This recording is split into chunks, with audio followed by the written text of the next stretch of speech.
आज मैं आपको बताऊंगी कि संविधान के विकास का क्या स्रोत था। ठीक है, हमारा जो विश्व का जो सबसे बड़ा संविधान है, लिखित संविधान है, वो ऐसे ही बन गया है या उसके बनने में बहुत सारे समय लगे।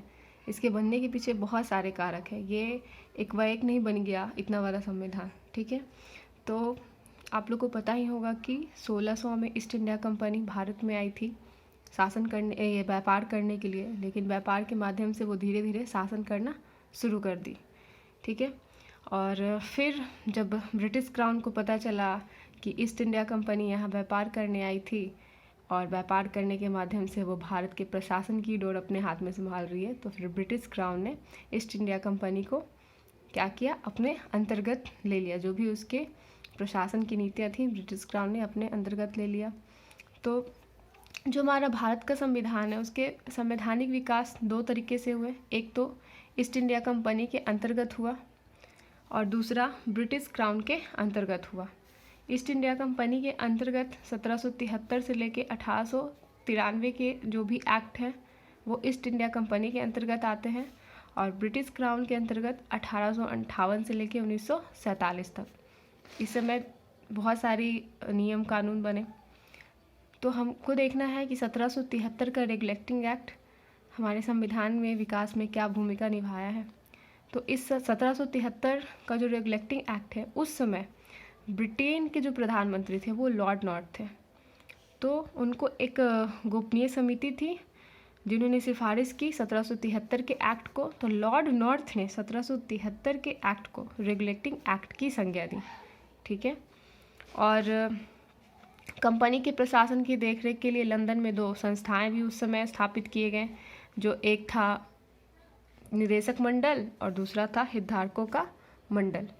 निदेशक मंडल जिसको हम कोर्ट ऑफ डायरेक्टर्स बोलते हैं, और हितधारकों का मंडल कोर्ट ऑफ प्रोप्राइटर्स है। ठीक है, तो निदेशक मंडल जो था कोर्ट ऑफ डायरेक्टर्स, जिसमें हम लोग राजस्व, नागरिक, सैन्य मामलों की जानकारी, जो भी इससे रिलेटेड जो भी मामले थे, वो निदेशक मंडल सीधे ब्रिटेन के जो क्राउन थे, वहाँ के राजा थे, उनको दिया जाता था।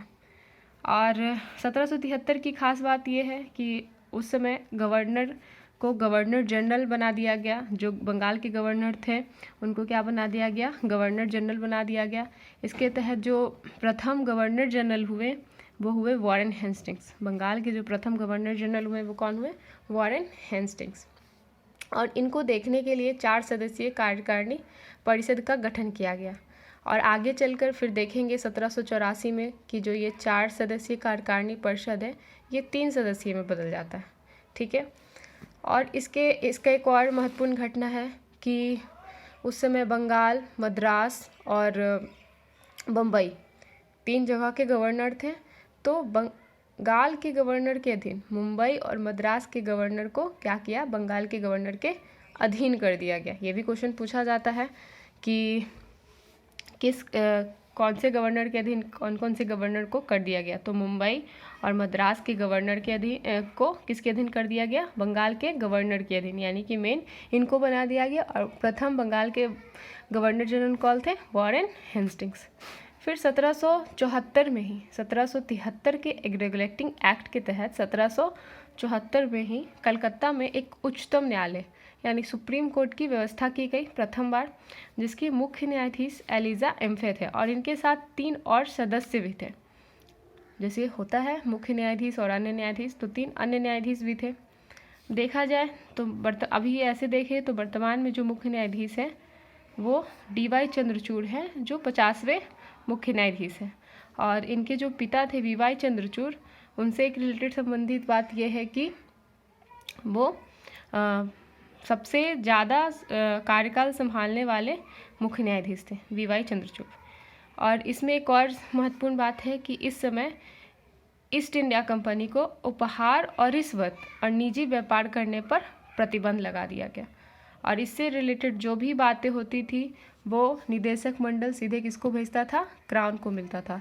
तो ये था 1773 का रेगुलेटिंग एक्ट। अब आने वाले वीडियो में मैं आपको 1784 के पिट्स इंडिया एक्ट के बारे में जानकारी दूंगी।